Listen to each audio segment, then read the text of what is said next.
Hello friends, मेरे digital classes में आप लोग का बहुत बहुत फिर से नए सेशन में स्वागत करता हूं। तो जैसे कि हम छत्तीसगढ़ सामान्य दिन के इतिहास के बारे में पढ़े थे, ये मोस्ट इंपोर्टेंट सिलेक्टेड क्वेश्चन एक मॉडल पेपर है, ठीक है, जिसमें सभी क्वेश्चन मिक्स क्वेश्चन हिस्ट्री के छत्तीसगढ़ इतिहास के, ठीक है, इंक्लूड है, जिसमें आपका पीएससी के लिए काम आएगा, ठीक है। पीएससी प्री हो गया, मेंस हो गया, ठीक है, और साथ ही साथ आपका एसआई सब इंस्पेक्टर, ठीक है, प्री मेंस हो गए, व्यापम में हॉस्टल बल्कि आपके प्रयोगशाला, पुलिस कांस्टेबल, मतलब छत्तीसगढ़ से मान्यता आपके हर एग्जाम के लिए काम आएगा।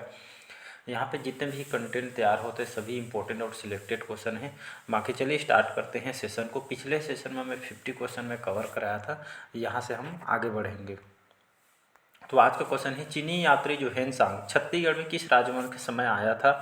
कलचुरी राजवंश, पांडु राजवंश, नल वंश या छिंदक नागवंश, ठीक है। तो चीनी यात्री हेनसांग याद रखिएगा, तो ये आपका जो है पांडु राजवंश में मतलब किनके शासनकाल के दौरान? तो यहाँ पे इसका जो आंसर हो जाएगा, यहाँ पे महासीगुप्ता जो बालार्जुन, ठीक है, ये जो पांडु वंश के जो है बहुत ही शक्तिशाली शासक हैं। तो महासीगुप्ता बालार्जुन के शासनकाल में जो चीनी यात्री हेनसांग कौन से सन में?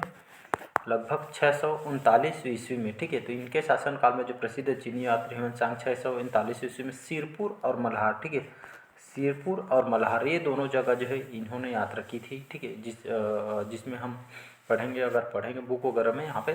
तो हेमंत ने अपनी यात्रा का जो वर्णन, जो पुस्तक है आपका CU की, ठीक है, CU की जो पुस्तक है, जिसमें जो है छत्तीसगढ़ के बारे में यहाँ पे इन्होंने बताया, जिसमें छत्तीसगढ़ को क्यास्लोक नाम से वर्णन यहाँ पे किया गया था। कई बार एग्जाम में क्वेश्चन पूछा है, आपके मेंस के पेपर में भी आया है, RI के पेपर में आया हुआ है, ठीक, व्यापम में, PSC फूड इंस्पेक्टर, बहुत सारे एग्जाम में क्वेश्चन आया हुआ है, ठीक है। तो यहाँ पे एक्सप्लेन हम देखे गए हैं।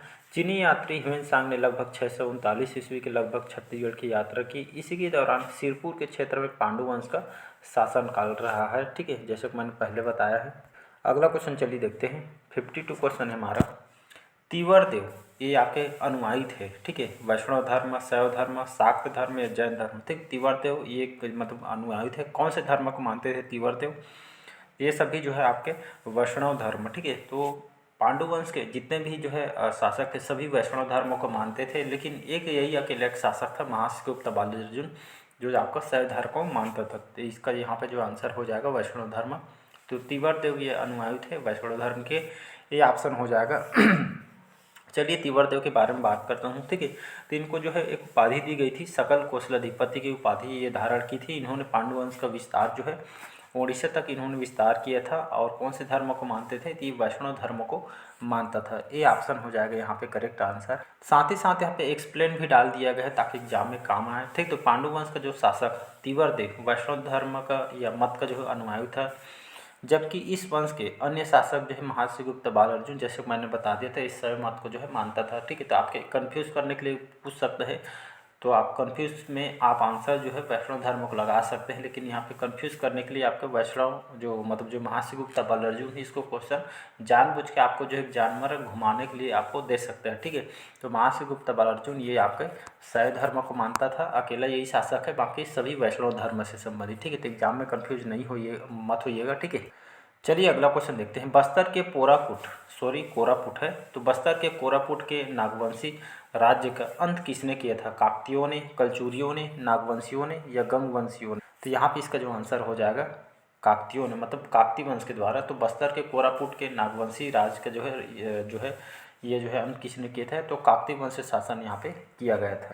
चलिए यहाँ पे एक्सप्लेन भी डाला गया है, इसको भी देख लेते हैं। तो बस्तर के जो छिंदक नागवंश का अंतिम शासक कौन था? तो ये हरिश्चंद्र, ठीक है। तो छिंदक नागवंश अगर पढ़ेंगे तो अंतिम शासक ये हरिश्चंद्र देव था, जिसने लगभग 1313 ईस्वी में वारंगल के काकतीय शासक अन्नमदेव से पराजित कर, ठीक, बस्तर क्षेत्र में एक जो है इस जो है नए वंश की स्थापना यहाँ पे इन्होंने की थी। चलिए अगला क्वेश्चन देखते हैं। यहाँ पे बस्तर में स्थित चक्रकोट निम्न में से एक वंश की राजधानी थी? काकती, कलचुरी, छिंदक नागवंशी या सरपुरी वंश, ठीक। तो बस्तर में स्थित चक्रकोट निम्न में से कौन सी वंश की जो है राजधानी थी? तो ये आपका जो है छिंदक नागवंश, ठीक। छिंदक नागवंश अभी भी बढ़े हैं, लगभग 1023 से लेकर 1334 तक, 24 है, 1324 तक, 1323 से 24 तक, ठीक है, शासनकाल रहा है। चक्रकूट जो बारसूर क्षेत्र दंतेवाड़ा को यहाँ पे जो है राजधानी इन्होंने बनाया था, ठीक है। इनके ध्वज सर्प चिन्ह था। राज चिन्ह में बाघ और जो है शावक को जो है राज चिन्ह बनाया गया था, जिसमें नृपति भूषण, याद रखिए नृपति भूषण कौन था, तो ये जो छिंदक नागवंश के जो है संस्थापक है, ठीक है। जिसमें धारावर्ष, मधुरांतक, सोमेश्वर प्रथम, कन्हर देव, ये सब इसके जो शासक है, प्रमुख शासक है। जय सिंह देव प्रथम, ठीक है, ये जो है इस तरह के शासक है। लास्ट में आपका हरिश्चंद्र, पिछला भी क्वेश्चन में देखेगा, ठीक है। हरिश्चंद्र जो है अंतिम शासक है इसके छिंदक नागवंश के। तो यहाँ पे देखेंगे तो बस्तर क्षेत्र में 10वीं शताब्दी से लेकर 14वीं शताब्दी तक छिंदक नागवंशियों को शासन काल रहा। इस काल में बस्तर को भ्रमरकोट या चक्रकोट के नाम से जानते थे, ठीक है जी। चलिए अगला क्वेश्चन देखते हैं, कांकेर के सोमवंश के संस्थापक कौन है, ठीक है। तो कांकेर के सोमवंश के यहाँ पे जब आप सोमवंश पढ़ेंगे, कांकेर के सोमवंश, ठीक है, सोमवंश को ही पांडुवंश बोलते हैं, ठीक है। तो इसको आप पढ़ेंगे तो उसके संस्थापक के रूप में जो है, ठीक है, सिंहराज, याद रखिएगा, सिंहराज इसके जो है कांकेर सोमवंश के संस्थापक है।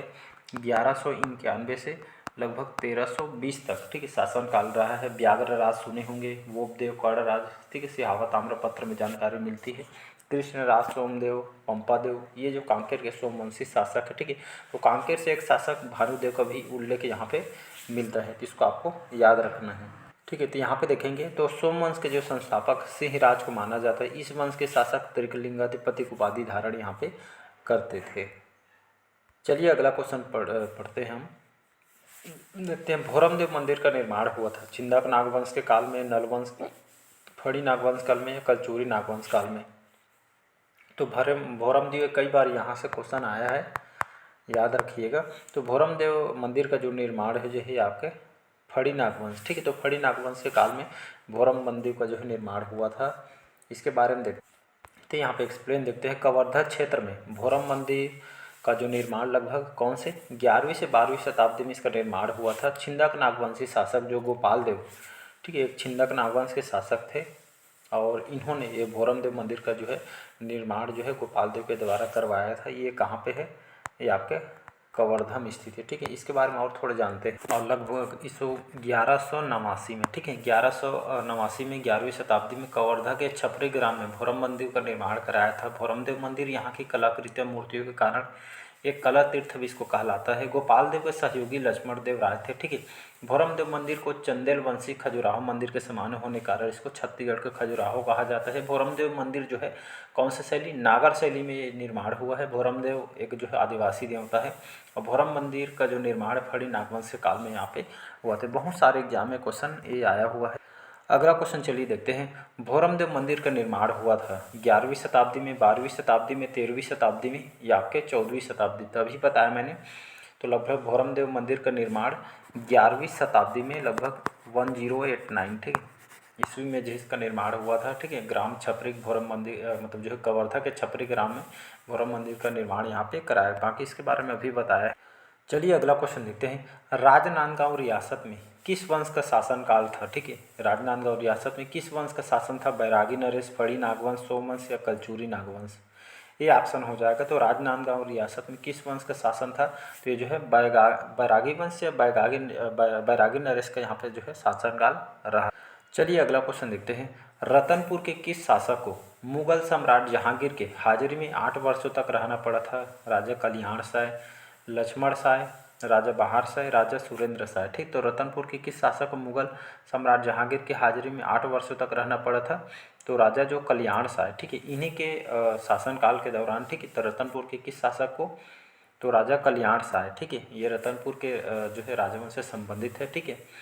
तो ये जो है मुगल सम्राट जहांगीर के जो है हाजिरी में इनको 8 वर्षों तक इनको जो है रहना पड़ा था, नज़रबंद करवा दिया गया था, ठीक है। तो यहाँ पे देखेंगे तो मुगल शासक जहांगीर की आत्मकथा तुझके जहांगीरी के अनुसार कलचुरी शासक कल्याण साय ने उसके दरबार में अपने जीवन के महत्वपूर्ण 8 वर्ष यहाँ पे है व्यतीत किए थे। चलिए आज का लास्ट क्वेश्चन देखते हैं, ठीक है। मड़वा महल, ठीक है। तो मड़वा महल किस वंश की स्थापत्य का जो है कला का नमूना है।